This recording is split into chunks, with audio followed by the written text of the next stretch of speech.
Okay, everyone. So I want to go ahead and give this before I retire for the evening. It's about 3:30 our time here. As you can see, this isn't really my house. I'm not at home. I'm actually in San Diego, and proud to be in San Diego considering what just happened because I literally got up at about 7 o'clock. Yeah, easily 7 o'clock. Actually, a little earlier than that in New York City, Eastern Standard Time. We took a ride to JFK Airport, got to JFK Airport, probably arrived around 9.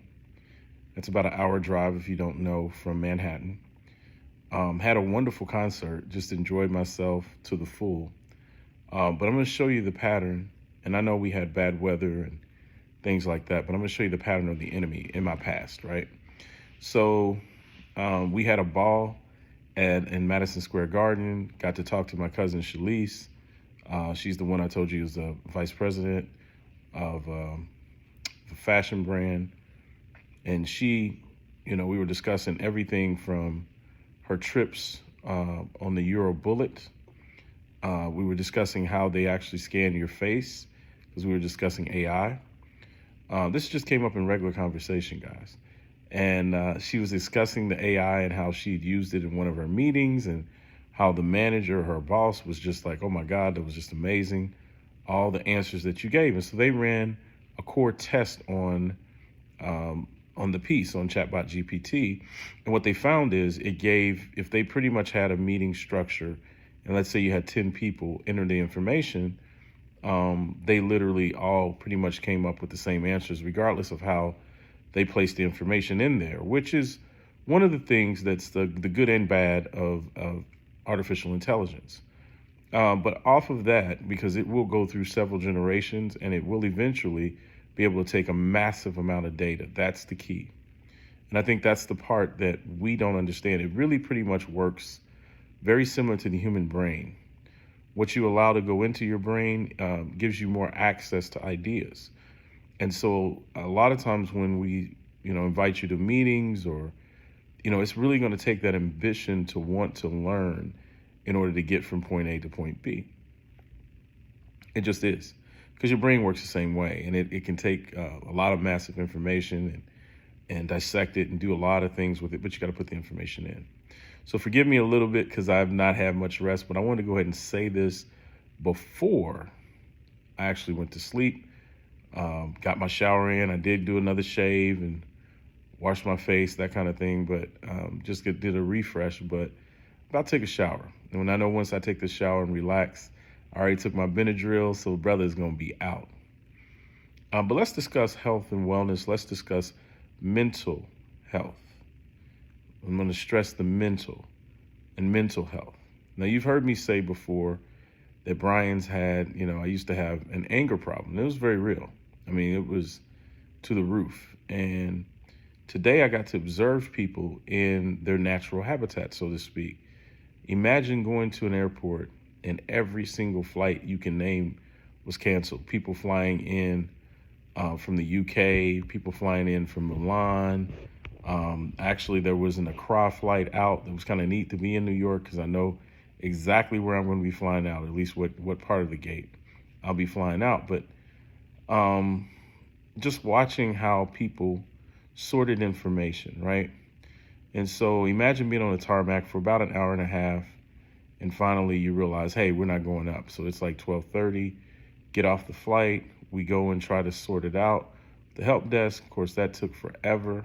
So I'd say from 12:30 to about 1:32, now we're downstairs looking for our bags, and guess what happened? Yep, you guessed it. It took hours before my first bag came through. And that was my little small Black Panther bag. And I'm talking hours, guys. Not 5 o'clock, it's probably about 6 o'clock before I saw that one. I stood up on my feet the entire time, and I could have made it into chaos because the old me was so angry that this guy wouldn't be able to handle himself, going around and trying to figure things out. And as much as I could figure things out, I noticed that there was a lot of and I'm not even going to say organized chaos. It was disorganized chaos in the airport baggage terminal. So this gentleman who was going, all of us are headed to Vegas, right? Or at least some of us on my flight. He was in first class, and as the day went on, we were lied to many times, and I'm just going to say lied because it just didn't make sense. Either maybe the person thought it was somewhat true or somewhere along the lines, but we got to a place where you could tell people just didn't care. And I'm talking about the customer service of actual Delta at the baggage claim. Now, as shifts would go on, yes, I said shifts, because I didn't leave the luggage area until 8 o'clock at night, Eastern Standard Time. So now I'm physically and humanly exhausted. I'm down to my wits' end. You've heard me say things like 92% of us are vitamin deficient. I can tell that I'm not one of those 92%ers. I can actually tell because I don't have a chemical imbalance like I used to. It used to be like, oh my God, anything could trigger me, right? And so there was a gentleman there who did get triggered, finally just got fed up with it. He told me he had tried many ways. Now, this is something I want you to listen to with real clarity, and I want you to take it in.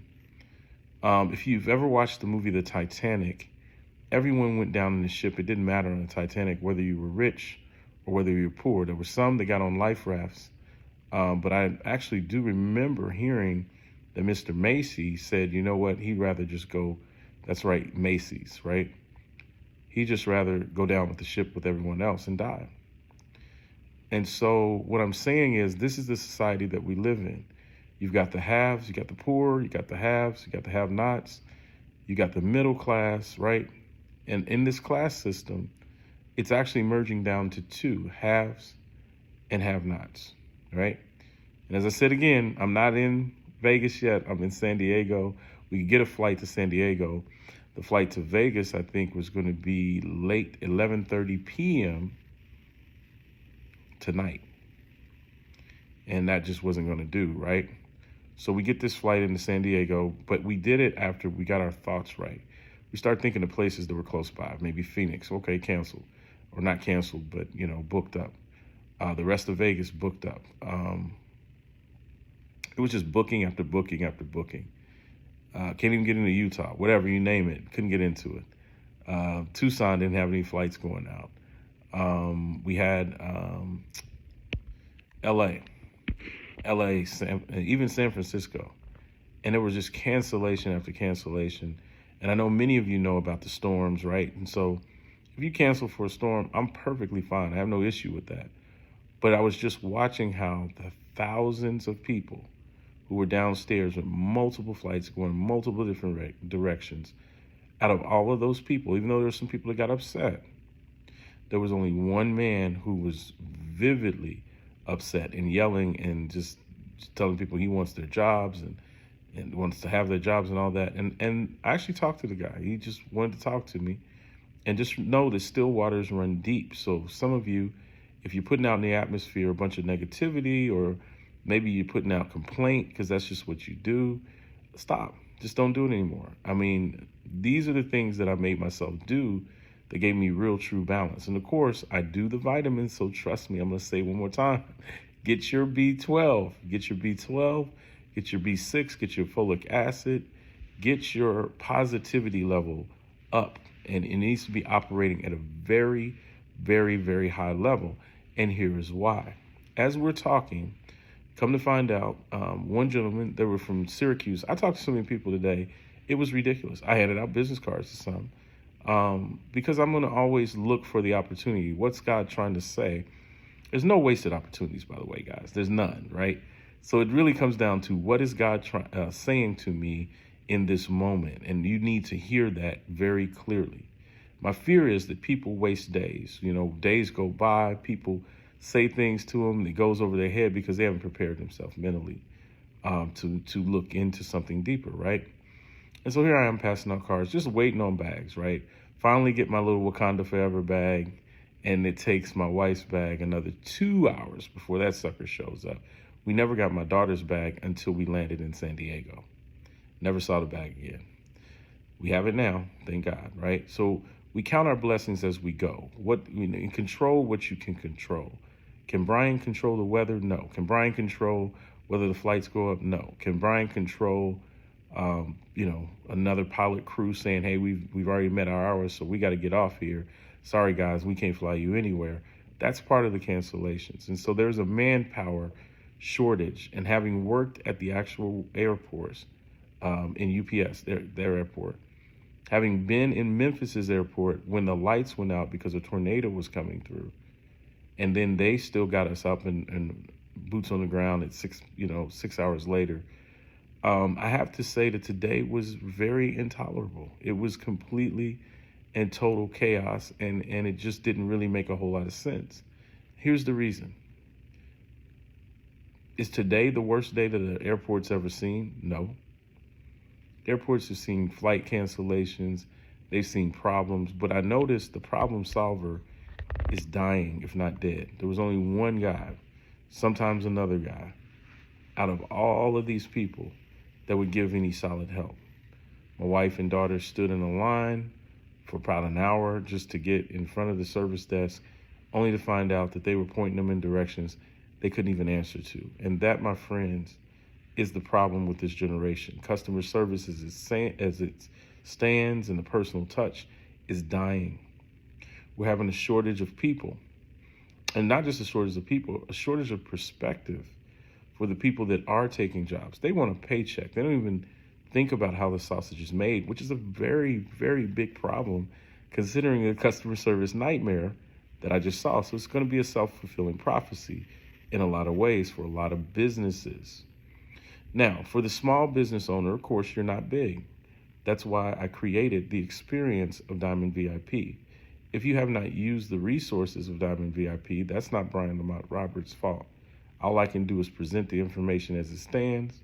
All you can do is ask a question, and I can line you up with the right people. That's where we are now, from financial services to insurance to you name it, real estate, you name it, man. Well, that's where we are. Forex training, that's where we are. And so if you have a limited view or a limited lens of what we are and what we do, that's not my fault either. I'll put together as much information and material to make sure that you understand it, but we're losing sense of being the people that used to read.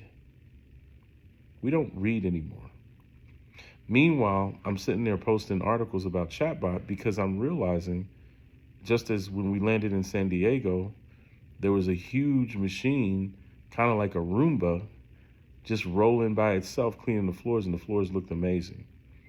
Guys, I'm sorry, but the computers will replace jobs because people aren't doing a good job anymore anyway. And if I'm a manufacturer or I'm a business person, I'm seeing that and I'm going to react to that.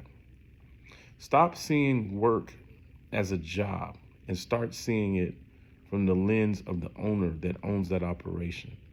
And you'll be doing yourself the greatest favor ever. Now, on to this. I got appointments. I got a gentleman, Costello, that was on the phone, on the plane with me. Nice guy. Birthday's coming up. I told him he and his wife, more than welcome. I'll, text me and I'll take you to dinner because of your birthday. That's right. Just a guy on my flight. That's what I do. Met another gentleman from the DR, right? Even the gentleman from the speaking of the conference. This is a conference at the convention center. So he was fussing and cussing and going off to the point that his wife was like, I love you, baby, but you're just going to have to calm down. And I think that's really what some of you need to hear. I love you, but you're just going to have to calm down. You're too judgmental. You're talking too much. You're beating yourself up. You're beating other people up. You don't even realize you're doing it because you're stuck in it, right? But no one wants to hear complaint. We just got out of COVID-19. I mean, that's serious. People were lost. And you can't have this selfish mentality of, I'm just going to do me. That doesn't work. Because there's so many people holding on by a thin thread. And speaking of thin thread, I was able to keep all those threads together. Met another guy because I said, nah, I've been cool ever since I went to anger management. This other guy begins to chime in and speak up. As for Costello, he's actually the manager for a young man that got choked out on a subway train that was a Michael Jackson impersonator. So that was one of his clients. And so, we got to talk and I told him about what Diamond VIP's mission is. This is an experience, guys. It's an experience. One like no one has ever seen before. And it's not to be quantified. If you think it's a quantifiable experience, then you miss the whole point of the experience and why I'm actually here. I'm here to create those financial bridges. They mean something different for every human being. Now, on to the facts, okay? I was so happy that Brian Lamont Roberts didn't go off on anybody. I wasn't a jerk to be around. I wasn't raising my blood pressure and therefore exhausting myself, because that's what people do. You got to keep in mind, guys, you got to really become a problem solver. All that talk that you're doing is just wasted time that could have been spent solving the problem. And so one lady, unfortunately, was talking about Syracuse and how she came in with her husband because her husband was just going to make some visits, and they got stuck in New York, New York. Imagine being stuck in New York, New York, and all you need is a rental car, but you can't get your bags. That's what was going on. And I'm sitting there watching them talk, right? And it was a beautiful thing listening to them. But one of the things that they said, and this is your area of opportunity, your mission, if you so choose to take it. If you come to me with, but Brian, I don't have, and all of that is just talk, okay? That's not really the truth. You have had, at some point in time, you made some choices that brought you here, right? And so sometimes, those choices can be things that cause you not to have an actual retirement. I told a joke the other day. I said, when it comes to people and the GoFundMes and all that stuff for funerals, you didn't know you were going to die. None of us makes it out of this life alive. And so since we don't make it out of this life alive, you would think more people would be prepared, but more people have excuses than they do preparation. So I was proud of myself. I do know that not only New Me, but all the other products work. I know Focus Factor works, Factor 4. I'm just taking all of this stuff and I'm taken back by the moment because I just know the old me. Old me would have freaked out. Old me, his wife would have been like, I just can't talk to him right now. He's going crazy. And that's just it's not necessary. It's not healthy. You need Jesus, right? So here we go. Thank you for listening to me talk for 17 minutes. Just get this stuff off my mind because it's bothering me. But the lady in Syracuse did say that there's a shortage of actual CDL bus drivers too. So his bus ticket got canceled. And if we don't get our logistics together in these United States, and I'm not talking about Amazon logistics, I'm talking about our logistics, taking care of people, doing the things we say we're going to do, holding and upstanding with our commitments. There's an opportunity for another small courier service to bring themselves to life. Even if you had 5 trucks, it's now. Because anyone that at this point can get certain businesses stuff to them, which is all they really want, is going to win. They'll get the contracts and everything. And I'm so shocked by how much ignorance there is in the world. Some of these people at this airport will lose their jobs. And they deservedly so, because the work they're giving is just half-baked, not well thought out work. They're more worried about where you're standing in line than they are getting this huge, massive crowd out of a luggage area. It was just the most simple thing. Imagine the group from Milan, the gentleman was the attorney, and I told him, I said, man, he's from Raleigh, North Carolina. I said, man, you got some crazy faith, endurance, and tolerance level, because he was sitting on the tarmac for 3 hours, even though he came here at 11:10, comes down and he can't find his bags until probably an hour before we got our second bag. So this is, life is going to happen to you. How you react to life is going to be the difference between the haves and the have-nots. God bless.